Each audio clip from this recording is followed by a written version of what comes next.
हर हर महादेव। ओम नमः शिवाय। मैं हूँ वामिका और आप सभी का हमारे चैनल आध्यात्मिक सागर में बहुत बहुत स्वागत है। आप सभी का दिन शुभ और मंगलमय हो और भोलेनाथ जी आपकी सभी मनोकामनाओं को पूर्ण करें। आज आप सुनेंगे फाल्गुन मास महात्म्य का अध्याय 24। श्री मार्कंडेय जी धर्मराज युधिष्ठिर से आगे कहते हैं, राजन, माहेश्वरपुर में बहुत से तीर्थ हैं। वहाँ से रौद्र वारुण तीर्थ तक जो 1 कोस की भूमि है, उसके भीतर का स्थान शिव क्षेत्र कहा गया है। जो वहाँ मृत्यु को प्राप्त होता है, वह शिव लोक में आनंद का भागी होता है। वहाँ पितरों को तिल और जल की अंजलि देने से माता और पिता दोनों कुलों के पितर महाप्रलय काल तक तृप्त रहते हैं। प्राचीन काल में ब्रह्मा जी के द्वारा वहाँ असंख्य उत्तम यज्ञ किए गए हैं। इंद्र ने भी वहाँ यज्ञ अनुष्ठान करके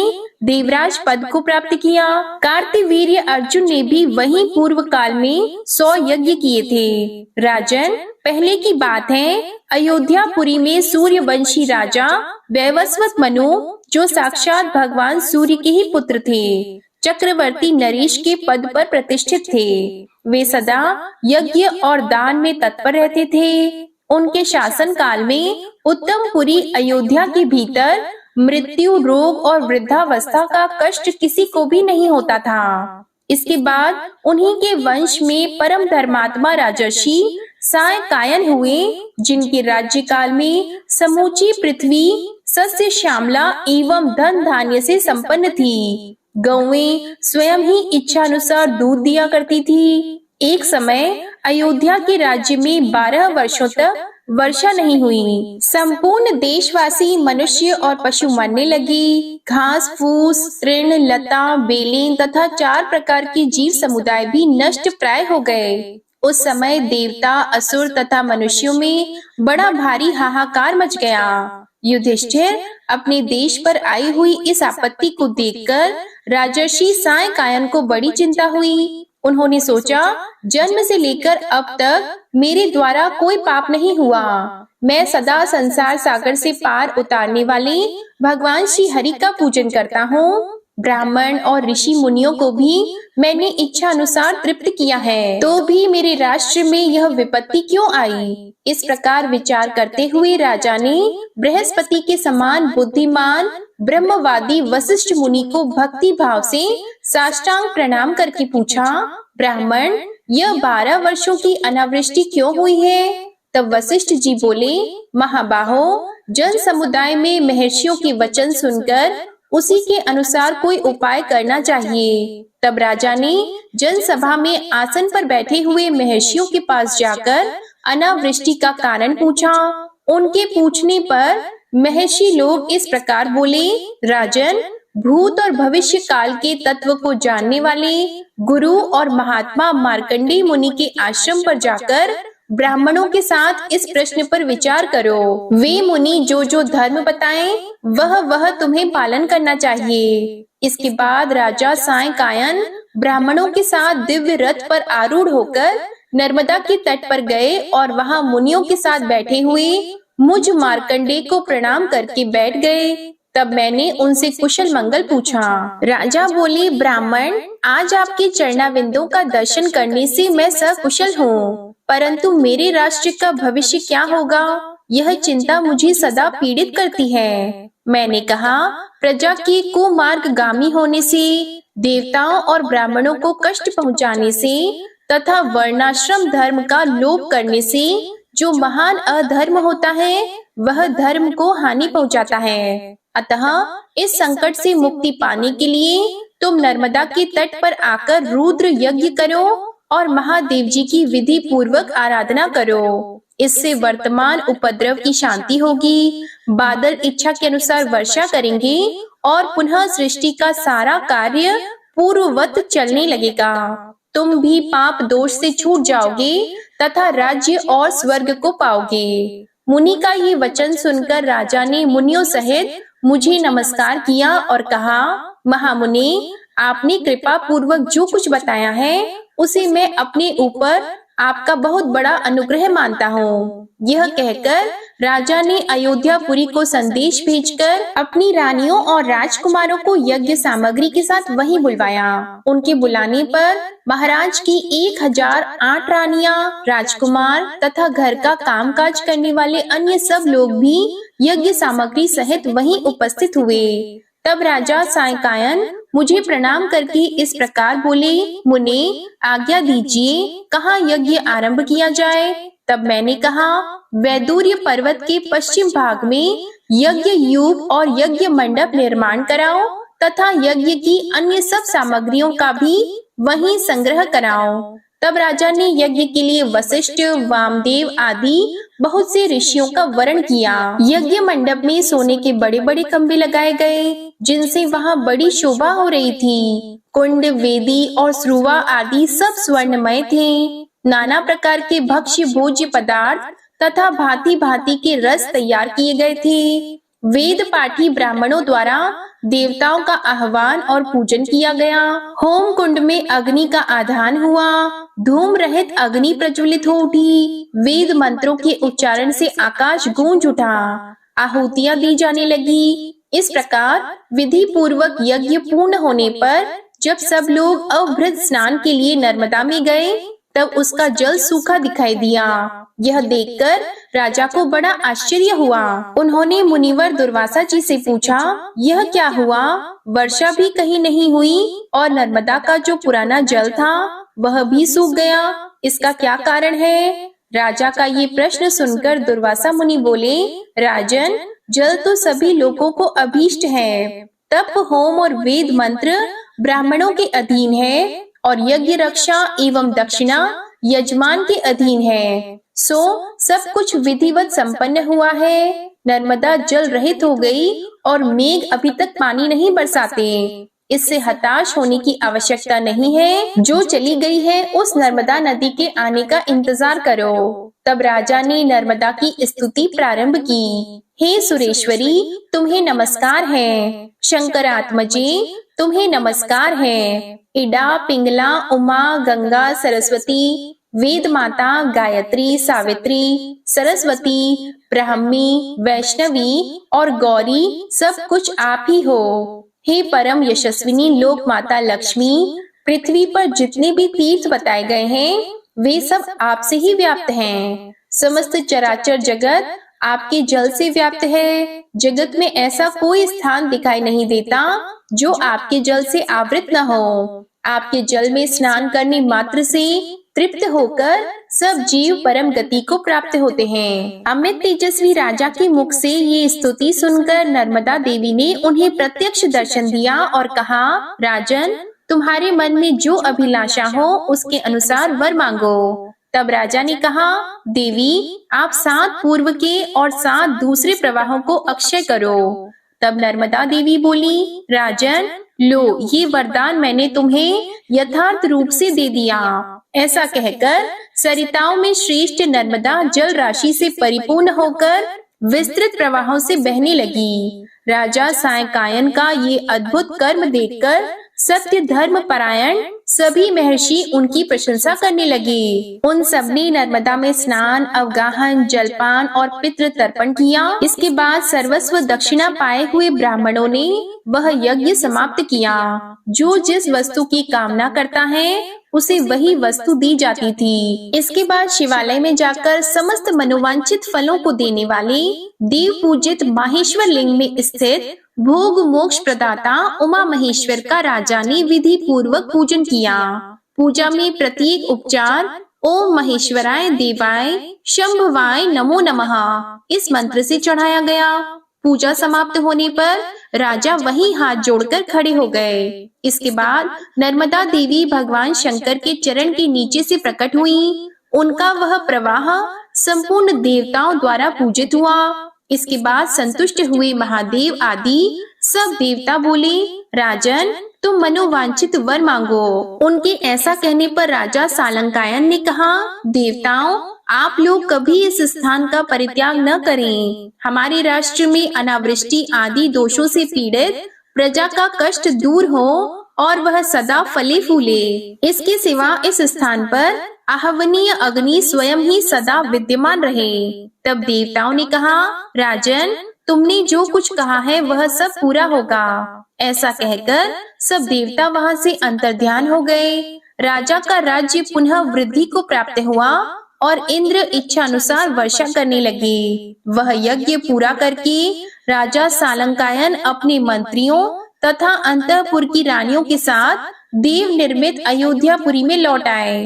हे युधिष्ठिर, इस प्रकार मैंने तुम्हें उमा महेश्वर तीर्थ का महात्म्य सुनाया है। अब युधिष्ठिर को श्वेत किंशुक आदि तीर्थों की महिमा बताते हुए श्री मार्कंडेय जी कहते हैं, हे युधिष्ठिर, अमरेश्वर के पूर्व भाग में स्थित श्वेत किंशुक नामक पाप नाशन तीर्थ का महात्म्य सुनो, जिसमें स्नान करने वाले मनुष्य स्वर्ग लोक को प्राप्त होते हैं। वहाँ उत्तम सिद्धि प्रदान करने वाला श्वेत किंशुक नामक लिंग है तथा स्वर्ग रूपी फल प्रदान करने वाले ताटकेश्वर महादेव भी वहीं विराजमान है। उसके बाद वर्ण नाम से प्रसिद्ध एक दूसरा पापनाशक तीर्थ है, जहाँ लोक में वर देने वाले त्रयंबक महादेव विद्यमान है। उस तीर्थ के महात्म्य से गंडेश को स्वर्ग लोक की प्राप्ति हुई थी। वहाँ गंडकेश्वर और शुक्लेश्वर लिंग प्रसिद्ध है। नर्मदा और दंतीवनी का संगम सर्वत्र विख्यात है। वहीं सब सिद्धियों को देने वाले लिंगेश्वर लिंग हैं। बालकेश्वर और पूर्णकेश्वर लिंग भी वही है।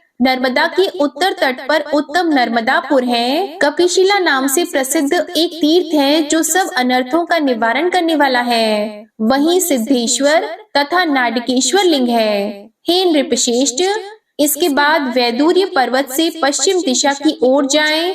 वहाँ शशभी और नर्मदा का संगम है, जो सब पापों का नाश करने वाला है। वहीं भोग और मोक्ष प्रदान करने वाला शशभीश्वर लिंग है, जो तीनों लोकों में विख्यात है। वह गर्दभी की योनि से छुटकारा दिलाने वाला है। यही मंडलेश्वर नामक तीर्थ और लिंग है, जहाँ मांडलिक नरेश, अजापाल और मनु सिद्धि को प्राप्त हुए थे। वहाँ यज्ञ करके मनुष्य फिर इस संसार में जन्म नहीं लेता।